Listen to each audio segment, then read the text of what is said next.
شارب المليون سيجارة؟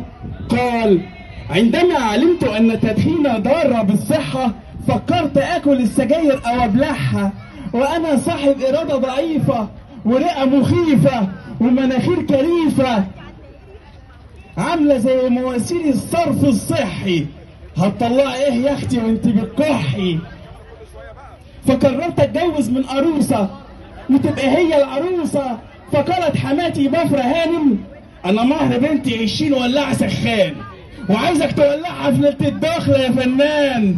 فقالت العروسة اللي هي العروسة: أنا أخش في شرايين القلب بقى، ما خليش ولا أورطي في المنطقة، وأخش المخ بالمفتاح وما خليش حد مرتاح، مش كده يا مامي؟ فقال بفرة: تسلم فمك يا بنت الحرامي.